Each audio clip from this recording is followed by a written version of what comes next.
बाबा विश्वनाथ की करुणा, कृपा, दया, उदारता,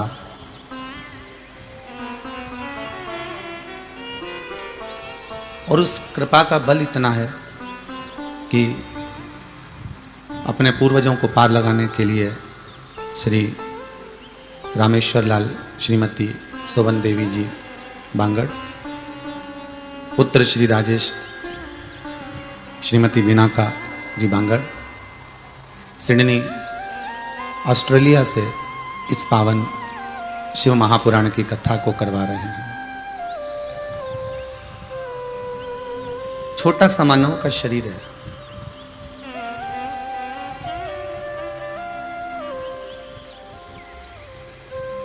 मात्र एक बुलबुले की तरह,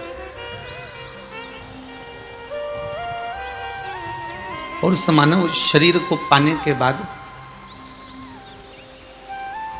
हमारे भीतर की अभिमत्ता, हमारे भीतर का अहंकार, हमारे भीतर का अहम हमें परमात्मा से यदि दूर कर देता है तो वो जीवन का सबसे बेकार अगर कोई कर्म है तो वही है।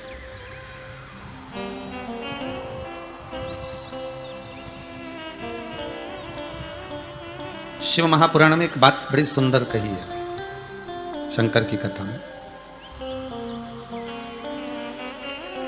कि शंकर भगवान की सबसे सुंदर अगर कोई शिक्षा है, मेरे भोलेनाथ, मेरे महाकाल राजा, मेरे कैलाशी, मेरे अविनाशी की सबसे श्रेष्ठ कोई शिक्षा है। और जितने लोग ऑनलाइन कथा सुन रहे हैं, देश में विदेश में जहां बैठकर कथा सुन रहे हो, मोबाइल पर, फेसबुक, यूट्यूब पर, आस्था चैनल के माध्यम से, जहां बैठकर आप कथा सुन रहे हो, शंकर की इस बात को अपने जीवन में उतार कर रखिएगा। शंकर भगवान की सबसे बड़ी, सबसे अच्छी एक शिक्षा है कि जहर पीना सीखो, जहर उगलना नहीं। क्या सीखना है हमको? जहर पीना, चाहे फिर वो क्रोध का हो, चाहे फिर वो हमारी अहमता का हो, चाहे फिर हमारी वो अभिमत्ता का हो, चाहे फिर हमारे एक अहम का, या फिर बुराई का, निंदा का, चुगली का, आदि आदि की जितनी भी बुराइयां हैं, इन सब का जहर क्यों ना।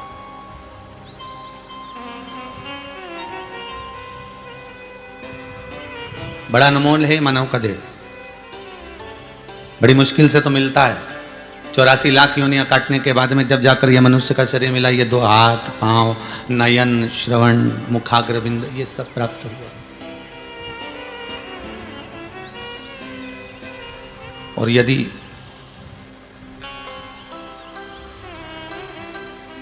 हम उसको यूं ही गंवा दें, हम उसको यूं ही निकाल दें, तो फिर वो मिला काय के लिए था? केवल उस परमात्मा को पाने के लिए मिला। किस लिए था? केवल उस परमात्मा को हमारे करीब में लाने के लिए।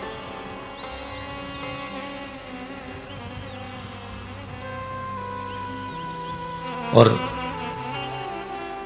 मान लो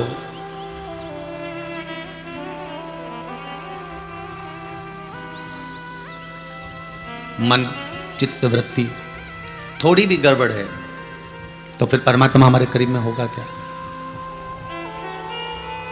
अच्छा, एक बात और सरल भाषा में जानो, आप लोग कभी घर से बाहर निकले होंगे? जितने भी कथा सुन रहे हो, कभी तो घर से बाहर निकले होंगे, कभी साथ में भोजन भी लेकर गए होंगे, अपनी गाड़ी में टिफिन भी लेकर गए होंगे अपने साथ में। तो आप जब भोजन ग्रहण करते हो, भोजन पाने बैठते हो, भोजन करने बैठते हो, तो क्या क्या चीजें देखते हो? जरा देखना, हरियाली है कि नहीं, थोड़ा हरा भरा हो, थोड़ा एक आध पेड़ मेड़ की छाया लगी हो, और अच्छा पेड़ की छाया भी मिल जाए तुमको, हरा भला बगीचा भी मिल जाए, और पेड़ की छाया के नीचे किसी ने बहुत सारा पान खा के थूक रखा हो, तो तुम भोजन करोगे क्या? अरे बोलो तो नहीं करोगे। अरे राम राम राम, इतना यहाँ भोजन नहीं करेंगे, हम नहीं करने वाले भोजन, चलो अगली जगह चलो। गाड़ी थोड़ी और बढ़ावा गए, फिर और आगे गए, तो कभी कोई पेड़ ही नहीं मिल रहा। भले पेड़ नहीं मिले पर जगह तो अच्छी मिले जहां पर भोजन करें। फिर और आगे जाकर देखा तो फिर और कोई अच्छी जगह प्राप्त हुई जहां पर थोड़ी सी हरियाली थी, पानी भी था और थोड़ी भूमि थी। तो कहा अब यहाँ कर लो, भले थोड़ी धूप आ रही है चलेगा, पर जमीन अच्छी लग रही है, अब जहाँ भोजन करेंगे वहाँ अच्छा। किसी ने थूक रखा है, किसी ने गंदगी कर कर रखी है, उस जगह पर भोजन नहीं किया जा सकता। अच्छी जगह ढूंढोगे तब जाकर आप भोजन करने के लिए बैठोगे। जब श्रेष्ठ जगह आप ढूंढोगे, जब अच्छी जगह आप ढूंढोगे, तब आप भोजन करने के लिए बैठोगे। उसी तरह शिव महापुराण की कथा कहती है, आप कहीं जा रहे हो तो भोजन के लिए अच्छी जगह देखते हो, उसी तरह परमात्मा भी संसार के मनुष्य को जन्म देने के बाद किसके दिल में, किसके मन में, किसके चित्त में, किसके हृदय में भगवान को आकर बैठना है, भगवान ये देखता है कि किसका मन साफ है।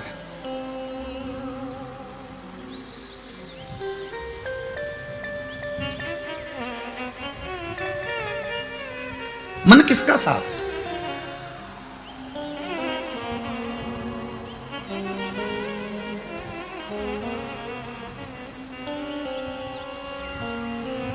अरे भाई,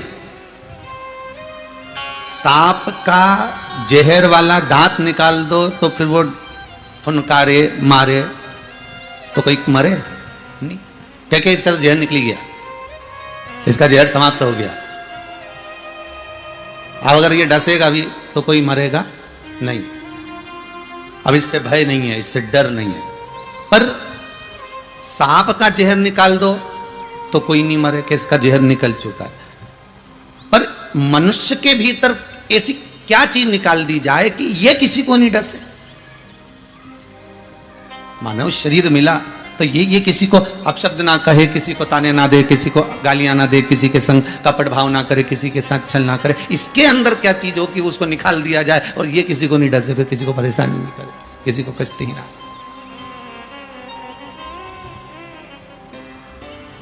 सांप का तो जहर निकाल दोगे तो फिर भय नहीं रहता, पर मनुष्य का क्या निकालोगे कि भय ना हो।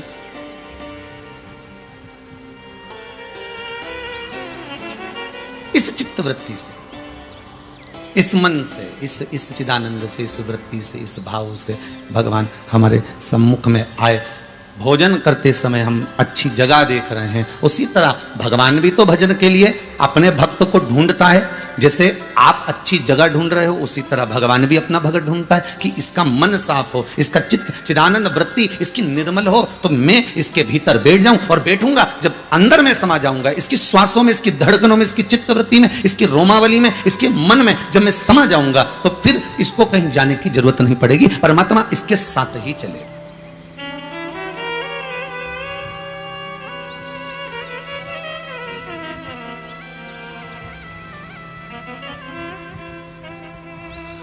ठीक है, कुएं का पानी खराब हो गया। अगर कुएं का पानी खराब भी हो गया तो समझदार लोग कहेंगे थोड़े दिन रुक जाओ, जरा 2-4 दिन भरे रहने दो, ये मिट्टी जो है ना सारी इन नीचे दब जाएगी। मिट्टी नीचे गई, कुएं का पानी साफ हुआ कि नहीं हुआ? अरे बोलो तो, हो गया नहीं साफ?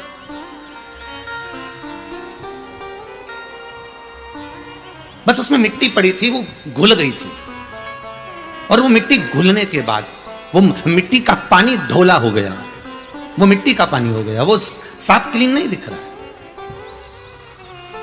अब थोड़ा इंतजार करना पड़ेगा, 2 दिन, 4 दिन, 8 दिन, 15 दिन, तो वो जो मिट्टी है वो धीरे धीरे धीरे धीरे उस जल के अंतर्गत से नीचे बैठ जाएगी, और नीचे बैठ गई तो पूरा जल पूरा की पूरा क्लीन हो जाएगा, पूरा की पूरा साफ हो जाएगा। उसी तरह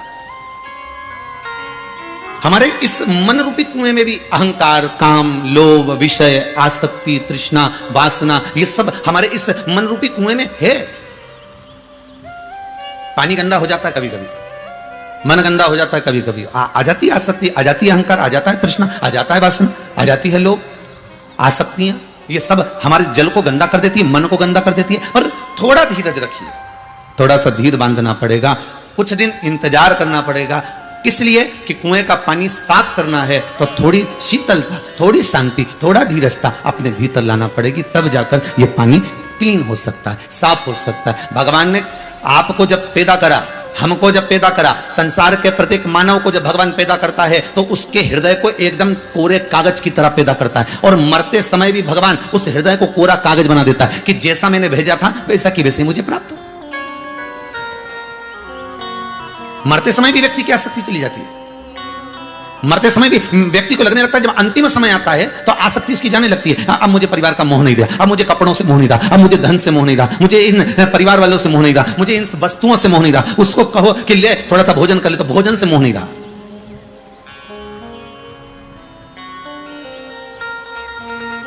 बीमार व्यक्ति से कह दो, लो साहब बेल्ट मेल्ट लगा लो, अच्छी जीन्स वीन्स पहन लो। बीमार व्यक्ति पहनेगा?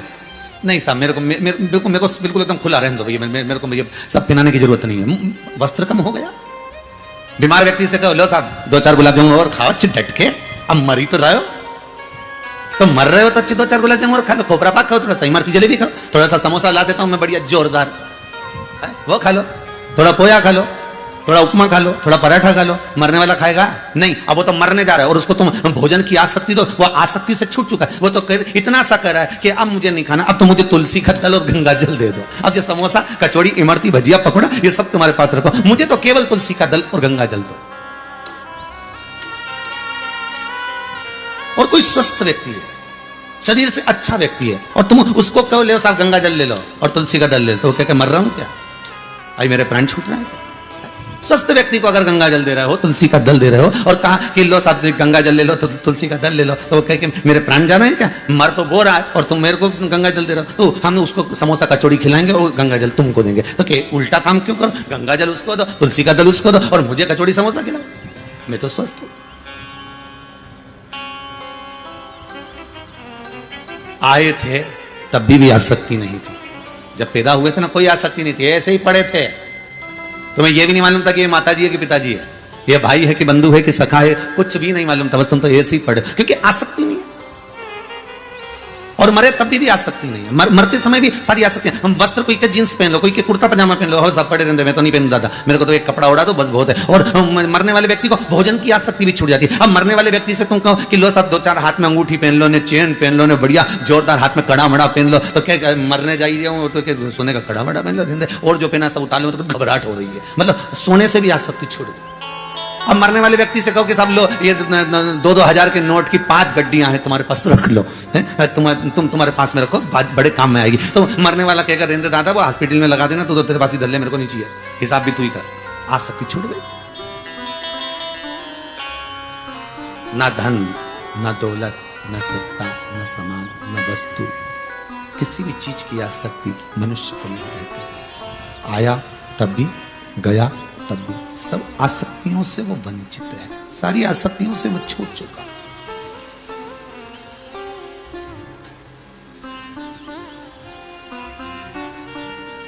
और भगवान अपने भक्त से कहता ही यही है। राम जी ने शबरी अम्बा को कहा था, प्रथम भक्ति संतन कर संगा, दूसरी रति मम कथा प्रसंगा। अगर मां अम्बा, शबरी अम्बा, आपने अगर मेरी भक्ति को धारण करा है, सत्संग किया है, तो तुम मुझे जानते हो कि अंतिम बिंदु और प्रथम बिंदु में कुछ भी नहीं है। ये बीच में जो समय निकला है, बस यही आसक्तियों से भरा हुआ।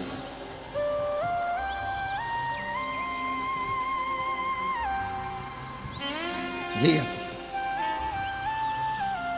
निर्मल मन हो तो प्रभु शबरी के घर भी जाते हैं। निर्मल अगर भाव है तो भगवान पहुंचेगा। जैसे विदुर जी की धर्म पत्नी, जिसका नाम था पारसंधी। क्या नाम है उनका? विदुर जी की धर्म पत्नी का नाम है पारसंधी।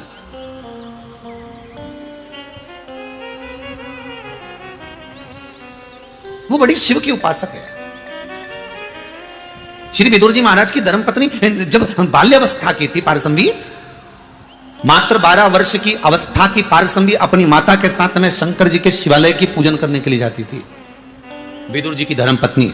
कई लोगों ने एक प्रश्न खड़ा करा था, महाराज ये बताइए कि भगवान ने 56 भोग छोड़कर विदुर के घर के केले के छिलके क्यों खाए? कारण क्या था? कारण ये शिव महापुराण की कथा करे। कोई के भाग्य में आपके लिए लोगों ने दाल बाटी बना कर रखी, आपके लिए लोगों ने मालपुआ बना कर रखा, रबड़ी बना कर रखी, खीर बना कर रखी, और आपके लिए इतना सारा पकवान बना कर रखा, और आप चले गए वो सामने, और वहां जाकर तुमने कहा लाओ सब रोटी दे दो, तुमने कहा सब आज की तो नहीं है, 2 दिन पुरानी रोटी रखी दे दूं, तो क्या दे दो। अब तुम्हारे लिए इतना बना कर रखा और तुम बासी रोटी खाओ, तो तुम्हारा भाग्य।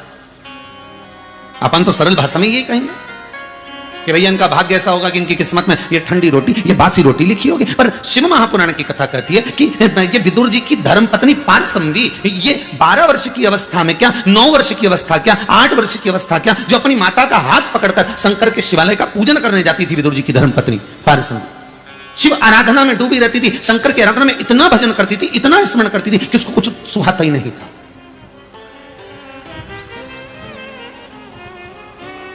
थोड़ा सीखिएगा इस शिव महापुराण से। जितने लोग आज तक चैनल पर कथा सुन रहे हो, फेसबुक यूट्यूब पर कथा सुन रहे हो, जरा सुनिएगा कि बाल्य अवस्था में शंकर के मंदिर में 1 लोटा पानी चढ़ाने का फल क्या है, बाल्य अवस्था में शंकर के मंदिर में झाड़ू लगाने का फल क्या है, बाल्य अवस्था में शंकर के दरवाजे पर जाकर सफाई करने का फल क्या है, बाल्य अवस्था में शंकर के मंदिर में पहुंचकर पोछा लगाने का फल क्या है, शंकर जी के मंदिर में पहुंचकर जलाधारी को साफ करने का फल क्या है, शंकर जी के मंदिर में नंदी के स्नान का फल क्या है। जरा समझिए शिव महापुराण से।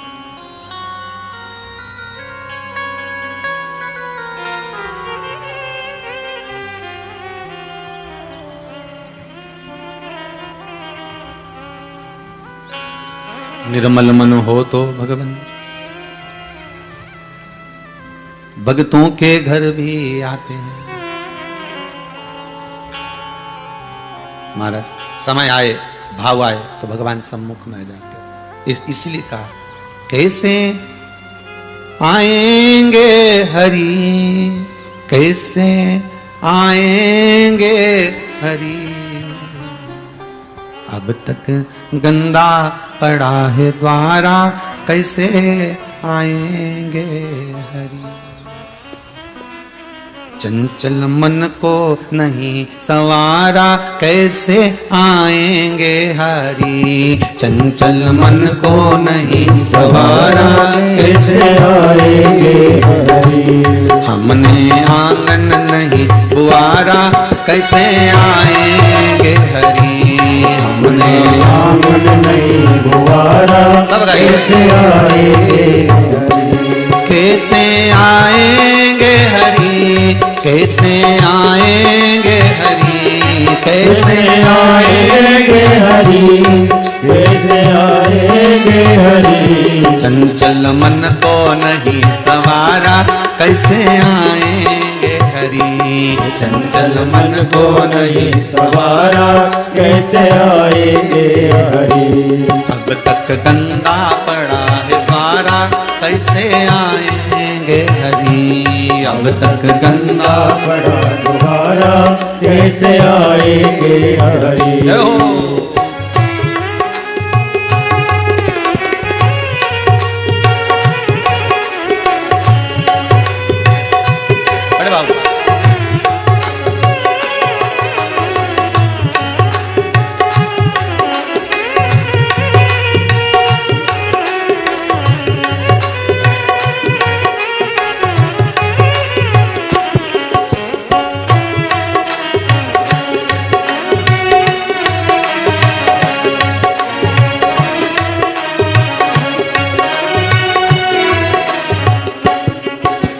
निर्मल मन हो तो भोले बाबा भक्तों के घर आते हैं। निर्मल मन हो तो भोले बाबा भक्तों के घर आते हैं। ओ निर्मल मन हो तो भोले बाबा भक्तों के घर आते हैं। निर्मल मन हो तो भोले बाबा भक्तों के घर आते हैं। ओ भक्तों की बाह पकड़ के भोले अपने संग ले जाते हैं। भक्तों की बाह पकड़ के भोले अपने संग ले जाते हैं। हमने इस पर नहीं विचारा, हमने इस पर नहीं विचारा, कैसे आएंगे हरि। चंचल मन को नहीं सवारा, कैसे आएंगे हरि। चंचल मन को नहीं सवारा, कैसे आएंगे हरि।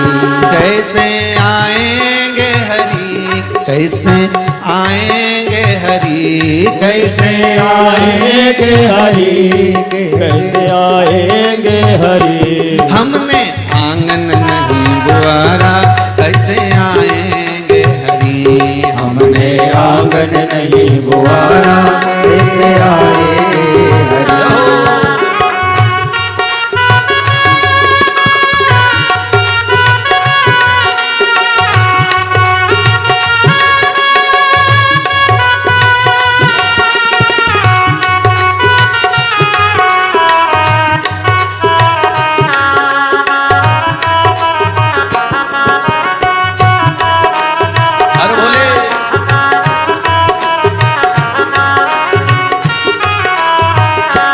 चंचल मन को नहीं सवारा, कैसे आएंगे हरि। चंचल मन को नहीं सवारा, कैसे आएंगे हरि।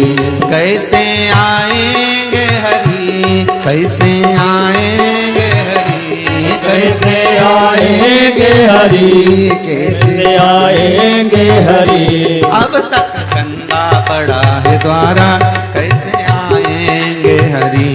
अब तक गंगा पड़ा है द्वारा, कैसे आएंगे हरि। अब तक गंगा पड़ा है द्वारा, कैसे आएंगे हरि। अब तक गंगा पड़ा है द्वारा, कैसे आएंगे हरि। भगवान शिव की कथा कहती है, इस मन को पवित्र बनाने का प्रयास करिएगा। निर्मल मन सो मोहि पावा, मोहि छल छिद्र कपट ना भावा।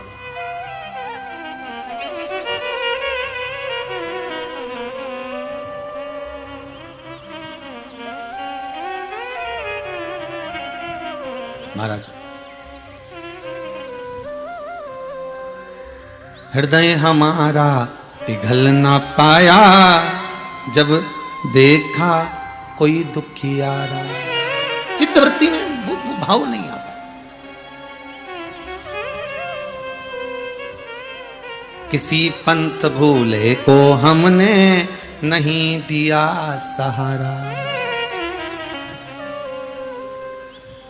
अब वो परमात्मा का मिलन, अब उसकी चित्तवृत्ति, अब उसका हृदय, अब उसकी निर्मलता। एक दिन विदुर जी की धर्मपत्नी पारसंवी छोटी सी अवस्था में, 9 वर्ष की अवस्था में अपनी माता से कहती है, माँ जिस देव अधिदेव महादेव की आप पूजन करने मुझे लेकर जाती हो माँ, उस पूजन का फल क्या है। कई लोगों के मन में आता है, सीहोर वाले महाराज हमेशा कहते हैं ऐसी पूजन करो, ये ऐसा करो, जल ऐसे चढ़ा, उत्तर की ओर मुख कर कर शंकर जी का अभिषेक करना चाहिए, ये दिन भर। तो इसका फल क्या है, क्या फल होगा?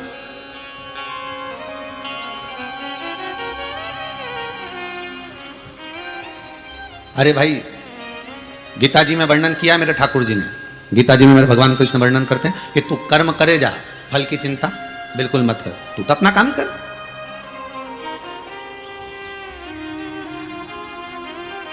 फिर एक प्रश्न खड़ा हो जाता है, व्यक्ति को भाग्य का मिलता है कि कर्म का मिलता है? क्योंकि दुनिया के कई लोग ऐसे हैं जो अपने भाग्य पर विचार कर कर बैठे हैं कि अभी समय नहीं अच्छा, अब समय जब अच्छा आएगा तब मिलेगा, अभी समय अच्छा नहीं है, जब आएगा तब मिलेगा, अभी समय अच्छा नहीं है, ऐसा। तो वो भाग्य का इंतजार कर रहे हैं कि आएगा, समय आएगा, और मालूम पड़े आया भी और चले भी गया, क्योंकि तुम उसमें कर्म ही नहीं कर पाए। और कई ऐसे भी हैं जो कर्म कर रहे हैं पर भाग्य प्रबल ही नहीं हो पा रहा। रोज दुकान खोलता है पर भाग्य प्रबल ही नहीं होता है। प्रतिदिन दुकान खोला भी सही, व्यापार चलाया भी सही, पर कोई फल ही नहीं। गजन कितने व्यापार बदल कर भी देख लिया, फिर भी फायदा नहीं, कर्म तो कर रहा है। फिर मन में आया कि कर्म का मिला कि भाग्य का मिला। सरल भाषा में समझना, बैंक के लॉकर में आप अपनी रकम रखने जाते हो, अंगूठी, चेन, मोबाइल, पर्स, जो भी कुछ बैंक के लॉकर में जो तुम्हारे पास में दौलत है, सत्ता है, वो तुम लॉकर में रखने जाते हो। उस बैंक के लॉकर के 2 चाबी होती है, एक मैनेजर के पास होगी, एक आपके पास होगी। मैनेजर अपनी चाबी को कितना भी घुमा ले, लॉकर खुलेगा क्या? नहीं। और आप चले जाओ अंदर और अपनी चाबी कितनी भी घुमा लो, लॉकर खुलेगा क्या? नहीं। मैनेजर भी चाबी घुमा कर देख ले तो लॉकर नहीं खुलने वाला, और आप भी अपनी चाबी घुमा कर देख लो तो लॉकर नहीं खुलने वाला। लॉकर कब खुलेगा? लॉकर किस समय खुलेगा? कि तुम अपनी चाबी तो घुमा रहे हो, पर मैनेजर आएगा, चाबी घुमा कर जाएगा और लाकर एक क्षण में खुल जाएगा। उसी तरह शिव महापुराण की कथा कहती है कि कर्म करे जाओ, कर्म की चाबी को घुमाए जाओ, कर्म की चाबी को आप घुमाने में देरी मत करो, कर्म करे जाओ, कर्म करते जाओ, करते जाओ, करते जाओ, और परमात्मा के चरणों में विनती करते जाओ कि तू भाग्य की चाबी घुमाने जरूर आ जाना। और वो मैनेजर जब आएगा अपनी चाबी घुमा कर जाएगा और लाकर खुल जाएगा। कर्म आपको करना है, फल वो दे।